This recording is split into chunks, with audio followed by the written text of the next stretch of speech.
little bit of history of the whole water project. I was actually standing right here when the whole thing began.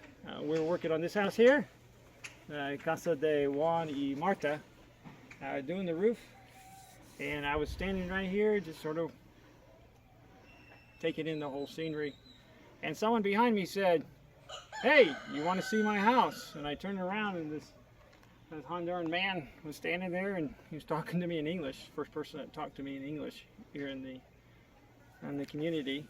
He said, "Yeah, come and see my house." So I walked down and saw his house. His name's Oscar, and showed me his house. He was quite proud of it. Then he asked me if I wanted to see his well on the property. I said, "You have a well?" And he said, "Yes." And so in a minute here we'll take a video at the well. But he showed me his well, and there was water in it. And it really got me to thinking, because as I was here in the community for the first time, really getting to understand a little bit about life in the community, one of the things they quickly pointed out to me was the water situation. And they get water once a week for 8 hours a day. They get water that is shared among all the communities, so that's why they only get it 8 hours in a day. However, the problem is in the dry season, which is in March and April, there is no water. So for 2 months, the community has access to no water other than going down to a river that's about more than a mile away. And as I've told many people, I don't know that I would let my dog drink that water, even get in it. It's quite polluted. People take baths in it, they wash their clothes, and that's where they get their drinking water in the dry season. Or people have to pay to bring water in. Guys have tanks in the back of their pickup trucks, and they'll bring water up here for money, which of course money's not in a great supply here in the community. So that was birthed in my heart after learning how the water situation is, that one day we wanted to get water in the community. And so when Oscar took me into his property and showed me his well, that really birthed the dream of one day having a water project. So probably about 6 months later, began talking to Oscar about buying the property after we tested the well, and the water tested fine. We had some interesting negotiations because Oscar is divorced and his ex-wife was none too pleased with him.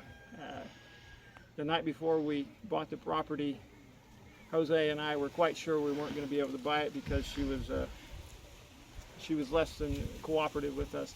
And it was really a matter of prayer that Jesus would move on her heart to allow us to buy the property so we could do this. So sure enough, the next day she signed the paperwork and we were able to buy the property.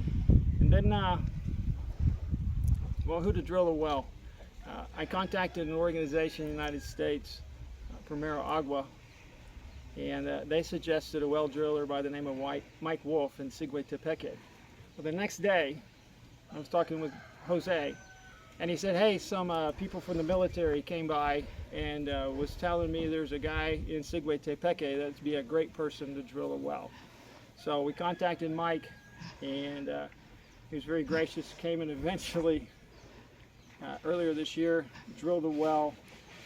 Not only did he drill a well, but his organization actually provided some of the funds so we could pay him to drill the well, along with Primera Agua supplied a significant amount of funds to drill the well.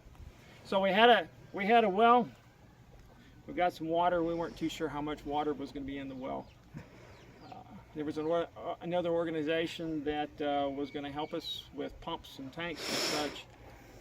After drilling the well, they chose not to work with us on this, and so it was really at a standstill on what to do. So Jay from Primera Agua called me up, or I called him up, and we talked about it, and his organization donated the pump for the well and the controller and the solar panels. So that's just a little bit of the history of the system. So we're here in December. We put it together. Like I already pointed out in another video, Roxy did a fantastic job of doing all the wiring. If I had to do the wiring, we'd be here for another week, but she was just great with doing the wiring. Freddie and Don, Chilo, and Gabrielle worked really, really hard putting together that barn and putting up the solar panels. Then of course Jose is the guy that does a lot of fine carpentry work and provides a lot of laughter for the team. saying all that just to say we had a great team here in the community working together to make this work. So in a couple minutes, we're going to go get a drink of water. So appreciate all your support, really do. And appreciate mostly your prayers for this community. It's a tough life here. And the thought that during the dry season now, they're going to have access to water does my heart well. So thank you.